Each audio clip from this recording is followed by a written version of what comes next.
I don't care where your manufacturer is, get on a plane to visit them. They're in Shanghai, you're in Shanghai. They're in Dallas, Texas, or Big Sur, you're in Dallas, Texas, or you're in Big Sur. Same thing with your 3PL. You're going to understand so much more of their business when you go and see how your product is made. You're going to be like, is there inefficiencies? How should I change my business maybe as a result of this? Put boots on the ground and go over to wherever your product is being manufactured. This is Limited Supply, the place for refreshingly real takes on what D2C is really like. We're your hosts, Nik and Moiz. Let's start talking about money. Smart operators know that actively managing cash flow is a real unlock to increase profits. HighBeam is a banking platform built to help brands do just this. Learn how HighBeam automatically saves brands thousands of dollars through its high-yield accounts, lines of credit, and cashback cards with a personalized savings estimate at highbeam.co/limited supply. Okay, guys, we're back for episode 11 of Limited Supply. This is a big one. This is a one I think everyone's going to want to listen to, especially because a lot of our listeners skew towards a younger brand. Mm-hmm. And now we're going to be talking about basically what should your tech stack look like when you're launching an e-commerce business? Like what tech is underrated? What's overrated? What are things that people haven't heard of? And, you've launched probably more Shopify businesses than anybody else I know. Mm-hmm. So I'm really excited. I'm going to take notes myself because this is an episode I've been waiting for a long time. Awesome. I'm gonna talk about a few things and then we're gonna have you jump in. Okay. So when you launch a new brand, I think you basically need a few key pieces. You need a really good product. There's no room for second place products. You need really strong messaging that helps you carve an angle for yourself. So either a promise you'll deliver or a problem you'll solve for. You need really good content. That's photography, copywriting, ad copy, ad creative. And then you need to basically either you want to focus on something that's high AOV and less frequent or low AOV and high frequency. The anomaly there would be, like some high-end thing that you buy on recurring on a subscription. Sure. Or like a Jolie, a high AOV with a subscription. All right. So I think there's basically 5 kind of core pillars to launching a brand. You have marketing, operations, customer experience, wholesale, and finance. Your marketing includes paid ads, organic social, email and SMS, PR, partnerships, influencers, Shopify, and social proof, or your earned media. Your operations includes your product manufacturing, your packaging manufacturing, your transportation, and your warehouse. Your customer experience includes customer service, customer reviews and surveys, and subscription. Your wholesale business can include a number of things, but I just put fair here as like a starting point. Yep, got it. And then your finance piece includes your banking partner and lines of credit, credit cards, the stuff we talked about last week. Okay, so these are what I think are basically the core pillars. So I'm going to go through each one and just put a few notes that I think are almost like ground zero. The way I tried to make this was I didn't want to put everything in here because I think it gets overwhelming. Sure. I think generally when we get to like once you launch what you focus on, there's a very simple goal of getting to 5K a day. Yeah. And so I think I like that goal that you keep setting because you're like, once you get there, you've sort of got product market fit. Yeah. And it's like achievable. You're not like, oh my God, this seems impossible. 5, yeah, it's not like I'm about to go make 100,000 a month and then $1 million. Like, no, let's start realistically. Yeah. Just get to 5K.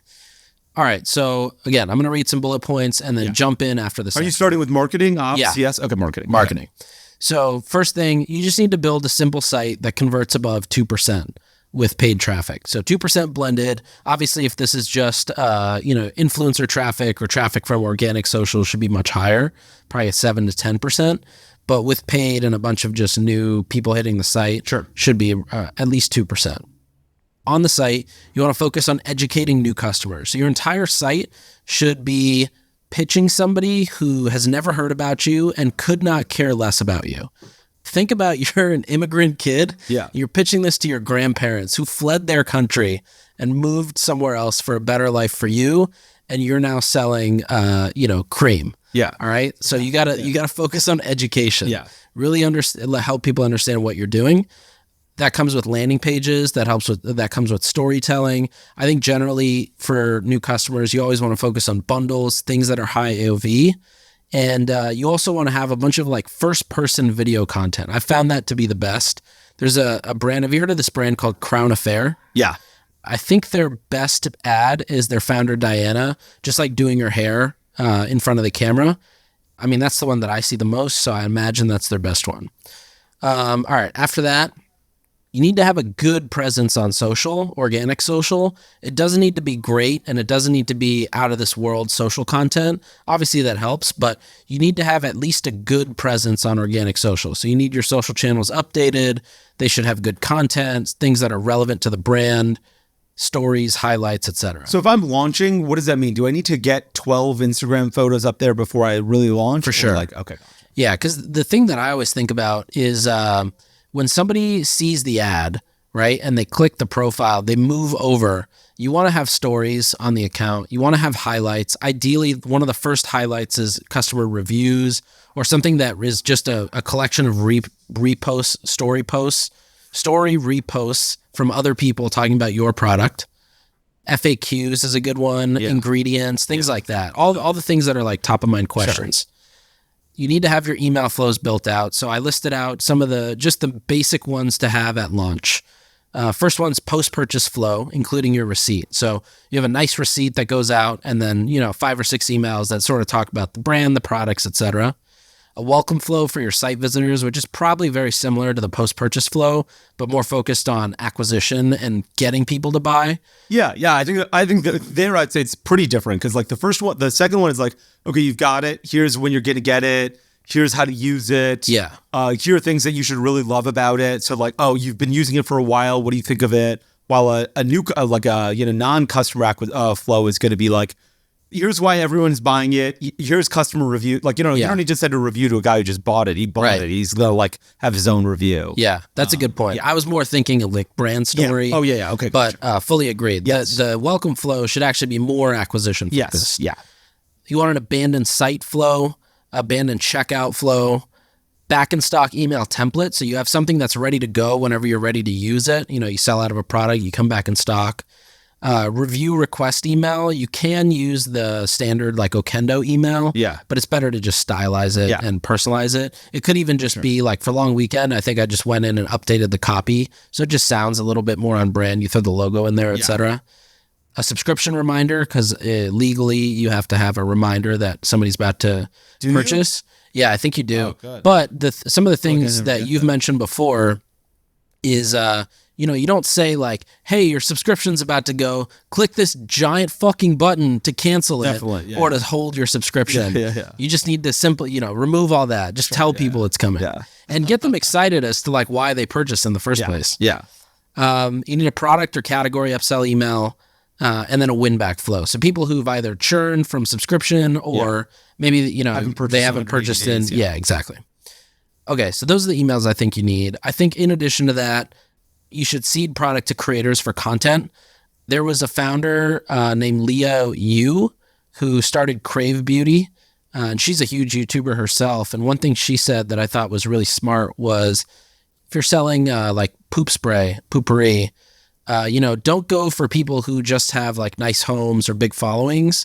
Go for people who are content creators, but have like a problem that your product solves. Like they have IBS or something? Yeah, exactly. So like go to TikTok and go find people talking about IBS who are also influencers and get them the product and let them talk about it in their own way, which I thought was smart. TikTok obviously like indexes every word of every video at this point. So it's very easy to find those people.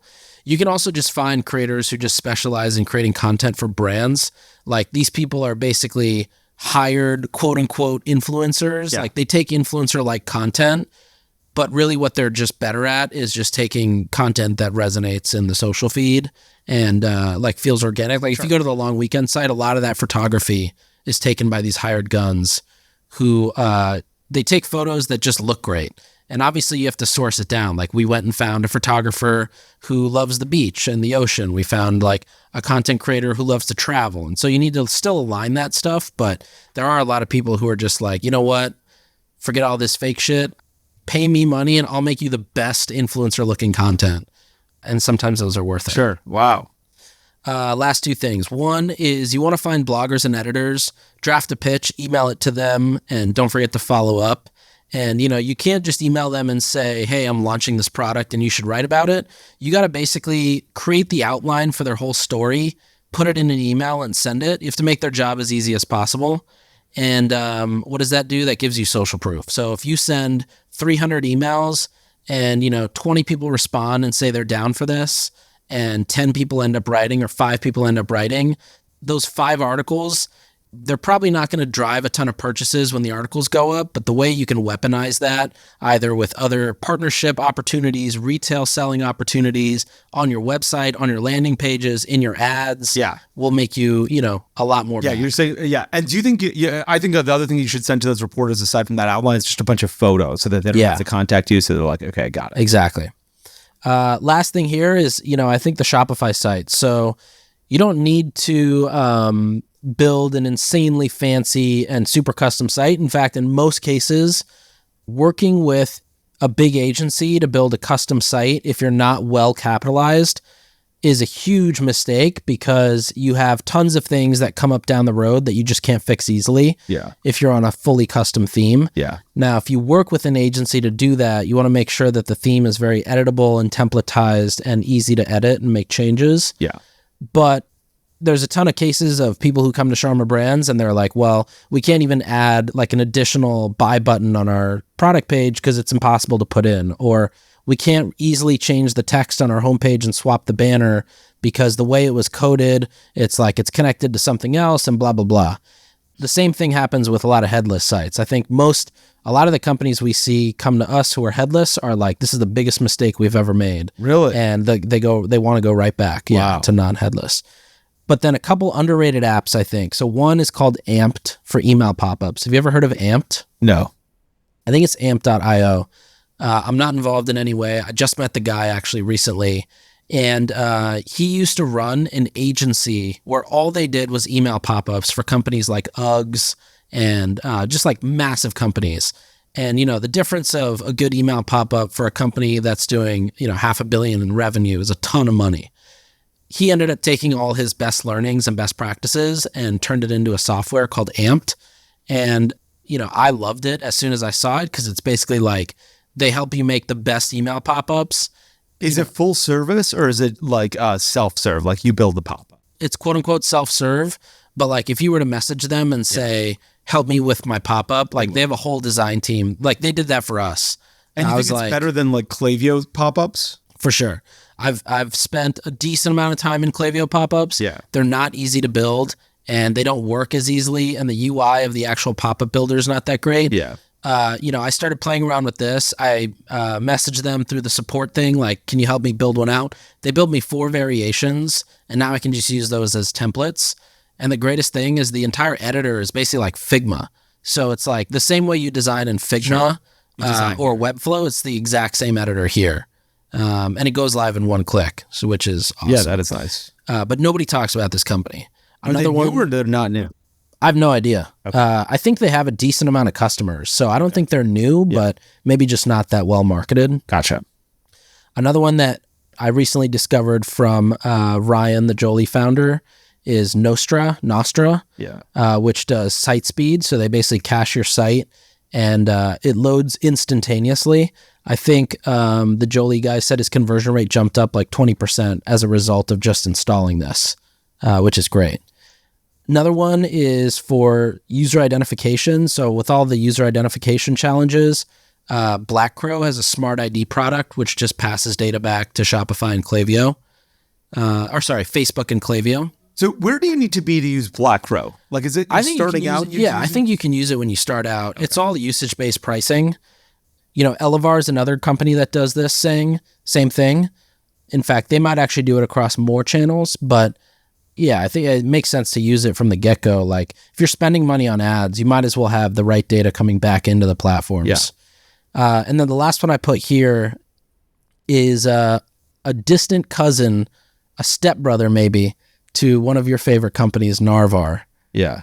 which is Malomo. And Malomo is essentially post-purchase order tracking. It's a nice branded page. It's great. super cheap and affordable and 10 times easier to use and set up than Narvar. I'm not sure why Narvar is so expensive. I have no idea. It's like you could probably build their product in a weekend. Yeah. I have no idea where the amount of money they charge for comes from. Vista Well, Equity Malomo's Partners, also- probably. Malomo's, $189 per month plus 4 cents for each additional shipment. It's all negotiable. This boils my blood when I see things like this. Yeah, for a lot of our like bigger clients, we use Malomo. Honestly, if you're a small brand, I don't even know that you need order tracking. Like If you're using ShipStation, it's included in there. There you They've go. now fucked up their prices, but it was included in there. Yeah. This way. I also just think like, there's never been a time where I've placed an order and thought, how come these guys don't have a post-purchase order tracking page? Yeah, It's like, okay, I'll just find the shipping number. Yeah. And Google it. Yeah. And then there's also the Shop app, which does like order tracking now. So And you get like a text message. yeah, exactly. You get a fucking text and email the Shop app. You can Google it. And to be honest, despite all of that, I can tell you from firsthand experience, the number one customer question virtually every e-commerce store is, "Where's my package?" Yeah. Because people That's just true. are so fucking lazy. Yeah. Okay, that's all I have for marketing. What would you add to that list as far as like focusing when you're launching? Yeah, believe it or not, I would take out a lot from that list. Okay. I wouldn't add anything. In fact, like even the I wouldn't do even a win. Like let's say I was launching, I wouldn't even have a win back flow. I wouldn't have a churn flow. I would only have a new customer acquisition flow. Okay. I would have a sign up form from Klaviyo or PostScript. I wouldn't have one from the brand you mentioned, Amped, because virtually every time someone adds a question to like a sign up flow, I'm like, I don't think this is a good idea. Like, they're like, what's your first name, your date of birth, and your email address? And I'm like, are you crazy? Yeah, that that's I for agree next. with. What my social security card number is? Huh? Fuck you. I get so upset when I see that about brands. I'm just like, you have no hope. You've asked for too many questions here, and you don't even A/B test the thing that is the most simple thing in the world right in front of me, which is all these the 3 things that you're making me fill out to get us 10% off. I would probably take away Nostra. I would take away Elevar. I would take away order tracking. If you want to launch, there you should get a sign up form, a Facebook ad. I don't even think you need an Instagram account, believe it or not. I think you should have that at some point. But if you're doing if you're like, hey, I'm launching a brand, okay, fine. Create that Instagram account. Get things. In fact, I wrote down things because I was like, and then I stopped writing them down because I was like, wait, I'm not even sure about all this. You wrote really good photographs. Get a 3D renderer. Yeah, every 100%. single, That will save you. Yeah, every single sticker we bought at Native the first time we launched, I sent all my products to a photographer, and he charged me like $30 for a photo, and he took 10 photos, and I paid $300 out of my own pocket. I had no money. I was like, these are the worst. I can't use any of these photos.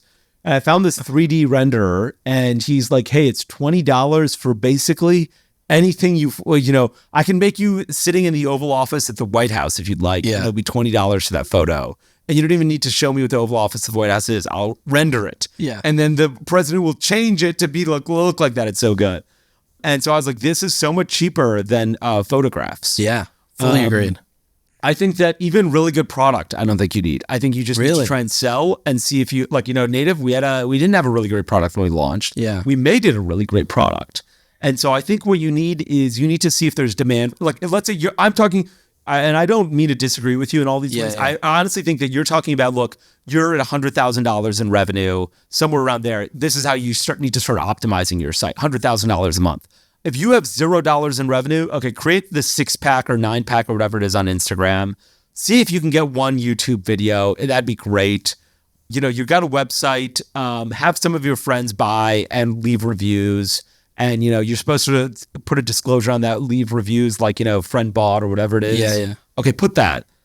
And then, just start trying to run ads or see what's going to work. Like, is this product needed by the world? Like, if you're on Amazon, can you pay for customer acquisition here? Like, how is this going to work? Right.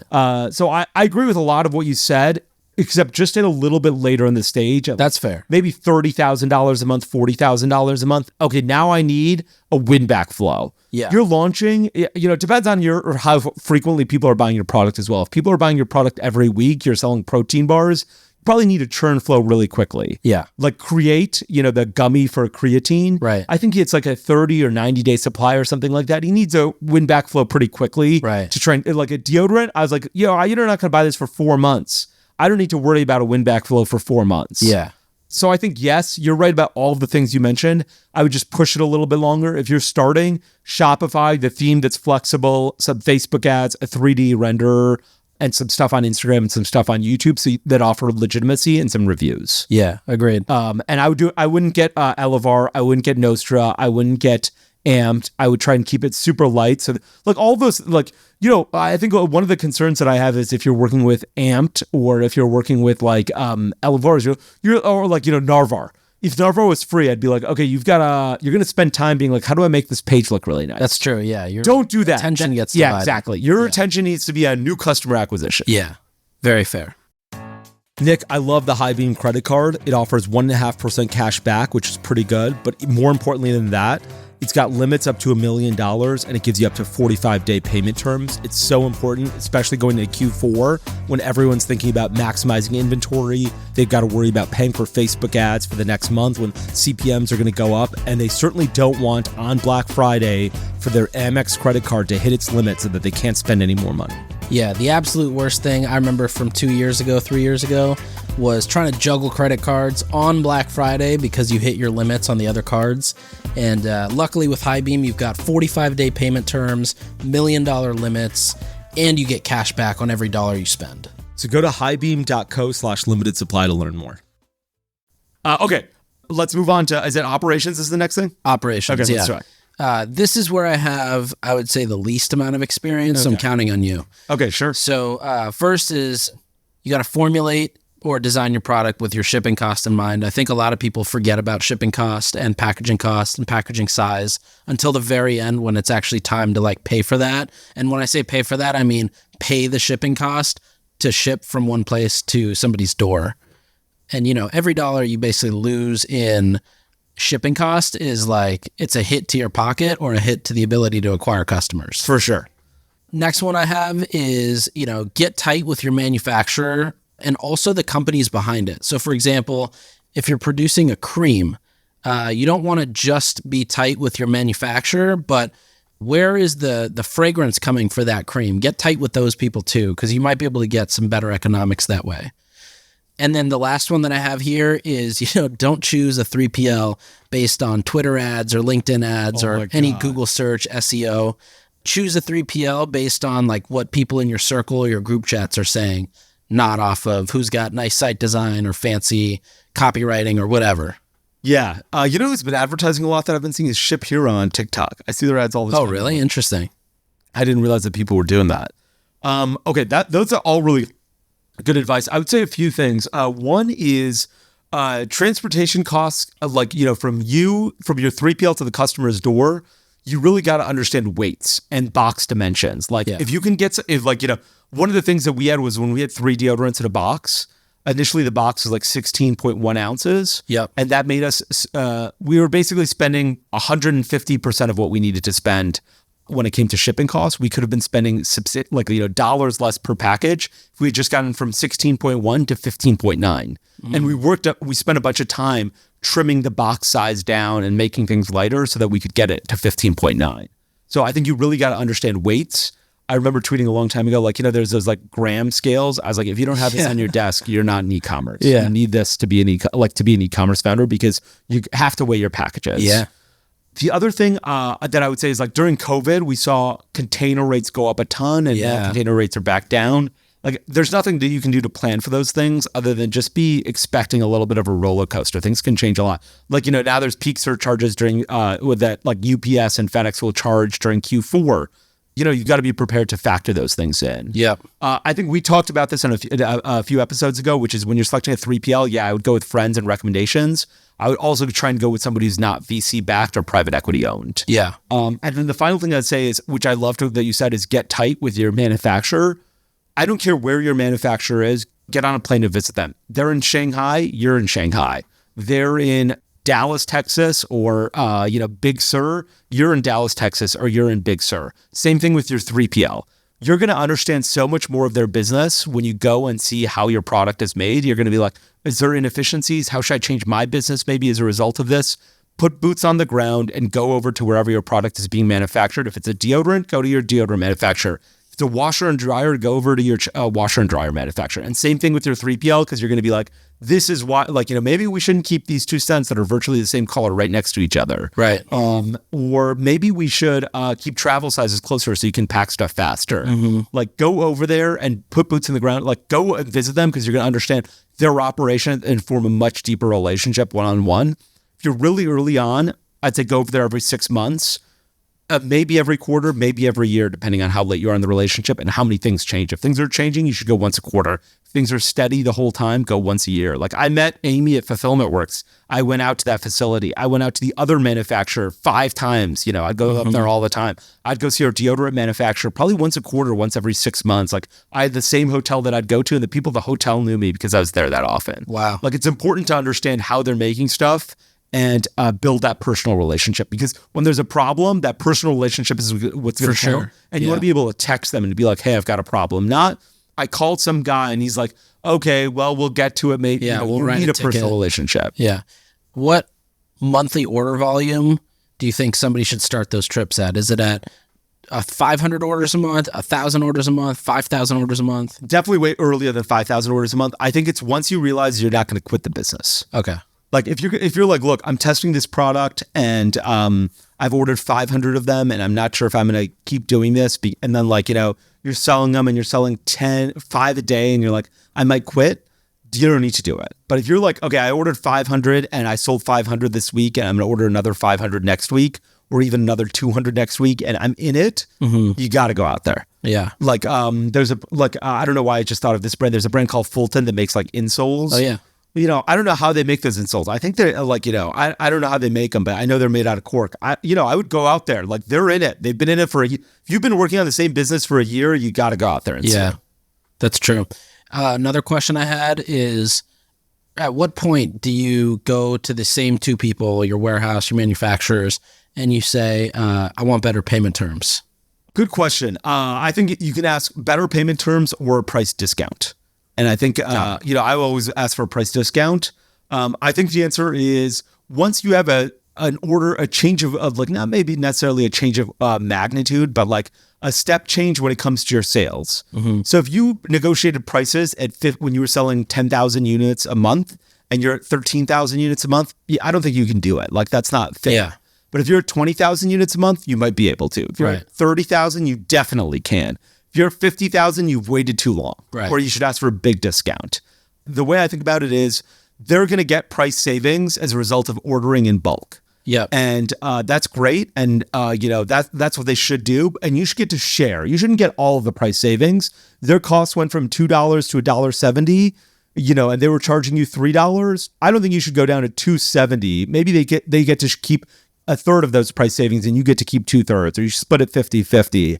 But you won't necessarily know what their price savings are, but you can assume that once you have an order, you've doubled sales, right, and you're already at scale, almost certainly you can go to them because they've had a change in savings when it comes to their efficiencies. They're ordering ingredients in bulk. Right. They're running lines longer. They're ordering larger, like they got their own master cartons so that they don't have to it's a ship win so on much both bulk. sides. Yeah, exactly. It's not like you're really digging into their That's right. their margin. You're scaling your business. You can probably, we probably did it 5-6 times over the course of 3 years, but we scaled the business from 500 units a week to 21,000 a day, right? And so there were plenty of times where everyone could share in that in those savings. Totally awesome.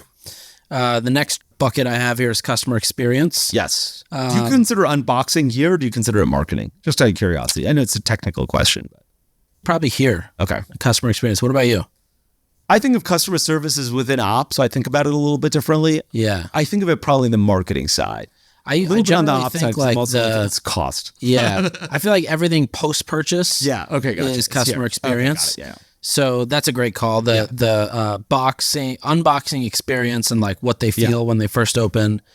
I put also... I think that is really important. Even when you're a small Fully business, agreed. you want that special feeling because that's what's going to get you Instagram stories about your product, going to get people to love your brand and like speak to its authenticity. Yeah. This is actually something I'm currently working on getting for Long Weekend. I got to hit up Nik, actually. Is a custom box. Great. Yeah, you should. He's great. And like, even if you are like, look, I can't afford this. I'm not at scale. I can't get a custom box. All of those things, that's perfectly fine. Have someone write a handwritten note. Yeah. Like, with a Bic pen. Right. Costs you nothing but time. There's even like handwrite.io. You can just get, 10,000 made for a few cents. That's right. Yeah. Just do like, there's a lot you can do to create an unboxing experience that's valuable. When we started again, like I hand wrote notes to everybody and I like wanted them to feel special. Because I was like, and so I was like, look, we don't have any money. We're a new business. You saw us on Product Hunt. Really appreciate you buying. Tell us what you think. Here's a handwritten note. Yeah. And like that unboxing experience is going to be better than just a standard Uline box with nothing. Like you can do a lot, even if you're not spending any money. Fully agreed. Customer service, I think, is an easy one. You can develop macros, so you can just quickly respond with basically, few seconds. For sure. You should develop a really good FAQ based on what the questions are that come in, and that should live on your PDP. Do you use Gorgeous for your customer service for Long Weekend, or do you use somebody else? Gorgeous. Okay. We don't use Gorgeous for FAQ, though. We built that ourselves. Oh, yeah, they have an FAQ feature? Yeah. Oh, wow, I didn't know that. And, I think if you're the person behind the business, you should spend time responding to these questions. Definitely. Because outsourcing it will, it'll eliminate the tickets, but you don't really understand what are the fundamental issues or the patterns that come in with these messages. And sometimes it's a very simple, like, oh, I get a rash with this. Okay, well, maybe we should change the formula. Oh, I'm trying this coupon code and it's not working. Can you just apply it for me? An agent would just do it, but you might realize, oh shit, maybe we have something running where, this is not turned on. And, then you're going to be like, oh, maybe our coupon code is native, but like we put it in and it looks like there may be a period at the end of it. So maybe we should add native and native period. Exactly. Native exclamation point. And then you're like, oh, fuck, that's what it is. Like, there's so many things that as a new CEO, you need to understand to fix your business. And also people won't like necessarily elevate things to you. Yeah. Because they don't realize that it's a big deal. And you'll be like, oh yeah, we had this problem at our manufacturing facility. I remember John called me. And so now you're like, I also see this issue that a customer is having. Maybe some of these packages got to customers. Yeah.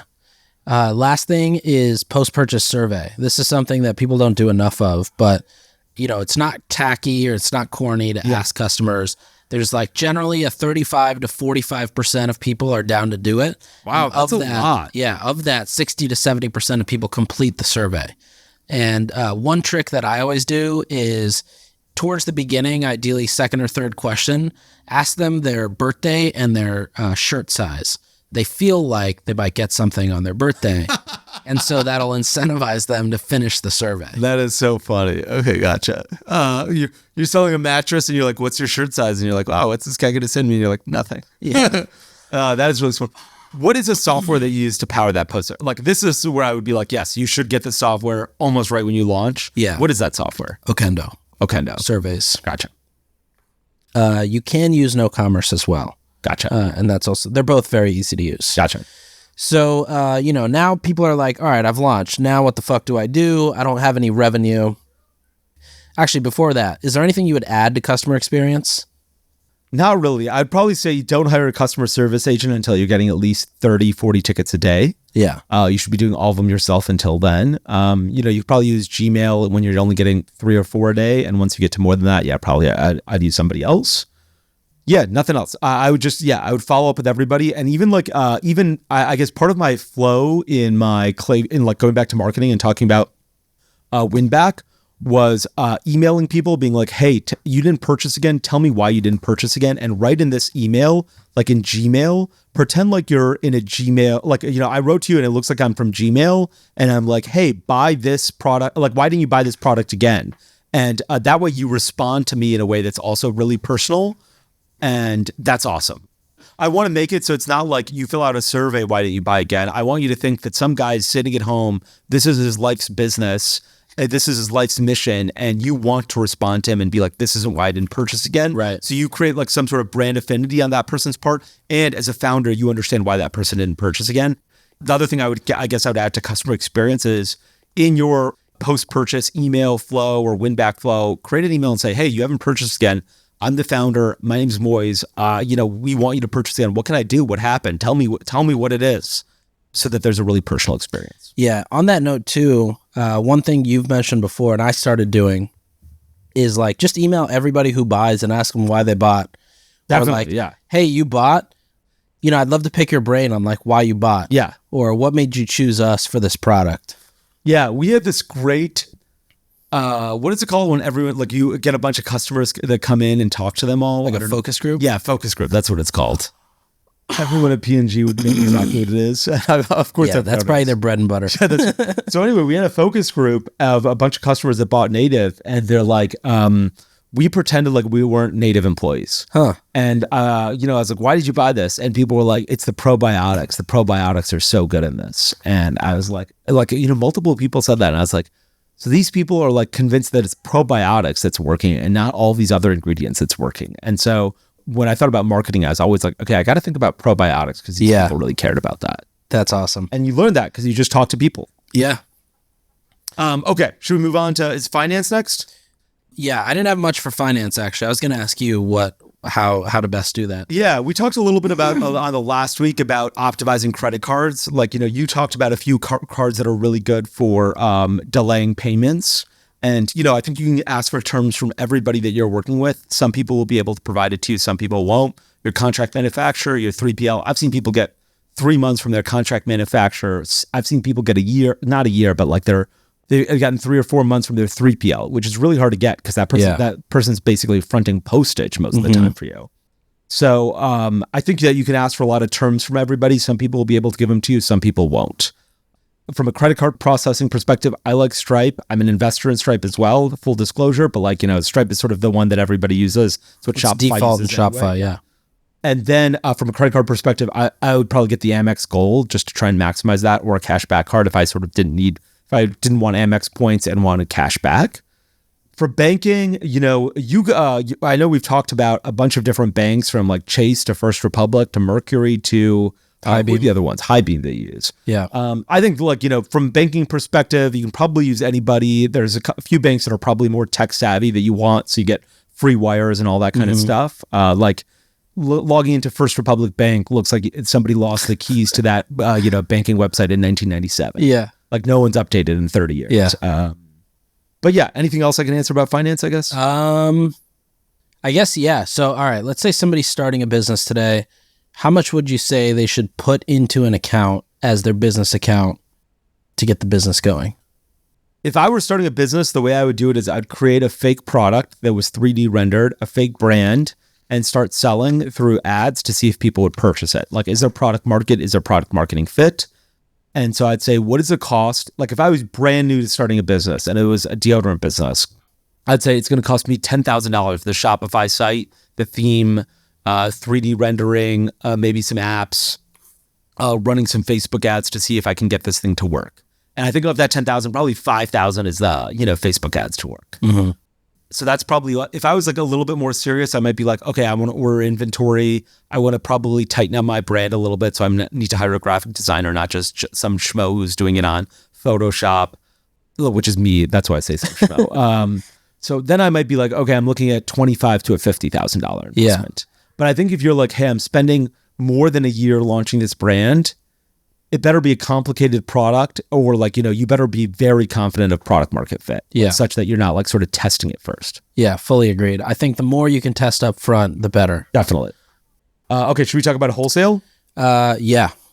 I don't know much here in wholesale. Yeah, I'd say if you're launching a direct-to-consumer brand, it's really hard to focus on wholesale and direct-to-consumer right out of the gate. In fact, everyone I advise, I'm like, look, I know direct-to-consumer really well. I focused on that. And, if you can get into Sephora or Target or, RDI really early on, that's great and possibly worth betting the business on. Yeah. And I think I've seen a lot of brands who are like, look, we got into Target really early on and we're going to make a bet on this business. And, By bet, you mean like funding that purchase order? Not just funding that purchase order, but that's now the focus of my business. Got it. Okay. I'm not going to wake up every day and be like, how do I optimize Facebook ads? I'm going to wake up every day thinking, how do I drive more customers into Ulta? Got it. One of the companies that we're an investor in, is Cadence, right? Like Cadence is in a bunch of stores now. And I think their next big bet is how do we make these stores super productive? Because D2C is doing well, but like we think we can do even better here. Right. Like today, the native CEO, I can't imagine gives it like a lot, cares a lot about direct to consumer when Target is 50x bigger probably or something like that, right? Like you gotta care where you gotta put your chips where like, you know, you're getting your revenue. And if that's brick and mortar, that's what you should focus on. Yeah. That said, if I was like just starting out and I wasn't able to get into those brick and mortar stores early on, and you probably won't be able to because unless you're like an Instagram, if you're Kylie Cosmetics, if you're, you know, Kylie Jenner and you're starting a new brand, you will be able to. Yeah. If you're listening to this podcast, probably not. Yeah. If you're Mr. Beast. If you're listening to this podcast, you're probably not. What I would do is when people say, hey, do you offer wholesale? Like we did this at Native, small boutiques with like pharmacies would say this all the time. I'd say, here's a coupon code for 40% off. You have to spend a minimum of $250. Your margin is 40%. Don't sell it on Amazon. If you sell it on Amazon, we'll come to your house and burn it down. Yeah. Otherwise, you know, sell it in your pharmacy, 40% off. Sell it in your, buy it from us.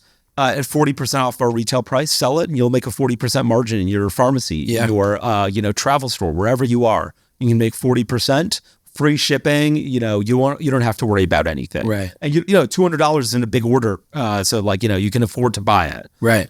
And so we would do that, and like believe it or not, we had probably more than $10,000 a month in wholesale orders pretty quickly. Wow. So I think it is meaningful, and all it was a snippet and a coupon code. Yeah. And then we did catch one guy selling it on Amazon and we got him shut off. And then he's like, it was this like Indian guy too. I still remember it. And he's like, oh guys, I like after we got him shut off Amazon, he's like, oh guys, people don't like this brand actually at my store. Can I return it? And like, absolutely not. Yeah. That's the other thing we said. We were like, we'll sell it to you 40% off, no returns. Like we don't want hassle. Because our focus is like, can we sell this to consumers? Right. I want to develop this part of my business. Problems. But yeah, exactly. But I don't want any problems. Here's a coupon code. Here's the percentage you get. Leave me alone. Yeah. And that's what I thought about wholesale. Awesome. All right. Last piece, because we're almost out of time here. But, you know, you've now launched, and I think the goal should be get to 5K a day, whether that's through creating content, running ads. It's probably running ads. It'll teach you to understand the TRACE framework, which is technology, reporting, audience, creative experience. And really, you'll understand like how to position your product well. So, you know, Jolie, for example, they don't sell a shower head. They sell the fact that you have no more dandruff or you have better skin. You know, you're not itching at night. Yeah, definitely. And so you got to basically find your angles and understand that. I love that. How you're like creating a method where you're like, I got to find a unique selling proposition and talk about this. Yeah. And this is what I'm focusing on. It's great messaging. Okay, that was fantastic. I really liked it. Okay, so after like, let me ask one random question. After Shopify, Klaviyo, Help Scout, what is the third piece? Like, what's the next software that I need where I'm like, you shouldn't be able to live without this? Probably customer service. Okay. Well, no, after Gorgeous. So let's after Gorgeous. Klaviyo, Gorgeous, Shopify. I got those three things. Yeah. Probably reviews. Okendo. Right answer. Reviews, surveys, quizzes now. Yeah, probably that. Like that should also be something, because reviews too. Massive. So and if they're improperly managed, like actually majority of companies don't know how to properly use reviews. You know, if you search their product on Google, you don't see their product card with the reviews there. You just see it on their PDP. It doesn't have traits next to it. Like, you know, for example, Glossier, that'll ask you, what type of skin do you have? What's your age range? Where do you live? Because that all gives context to how skincare reacts. Definitely. So yeah, I would say reviews. I love that part. I wish we'd done, I think even like at Native, we got so many, but I think we could have done a better job, which was, we should have started asking people, what was the deodorant you switched from? Yeah. So that other people could be like, I use Old Spice. Exactly. What's it like to use, like, let me think about all the people who use Old Spice and switch to Native. Yeah. I wish we'd done a better job of that. We didn't have like, I thought of it. We just didn't have the like product infrastructure to be able to do that. WooCommerce. But I wish we had. But this was great. I really appreciate this. I agree with those pillars of like how you think about it. And I love the way you think about it. Sweet. Well, I think we've got one more episode left that we're recording live in Austin. Awesome. Looking forward to it. That'll be the end of this season. Looking forward to it. Awesome. Thanks for listening. Thanks for tuning in. We'll be back next time to cut through the noise in CPG, retail, and e-commerce. And if you enjoyed this episode, then why not share it with a friend? And be sure to subscribe wherever you listen so you don't miss the next one.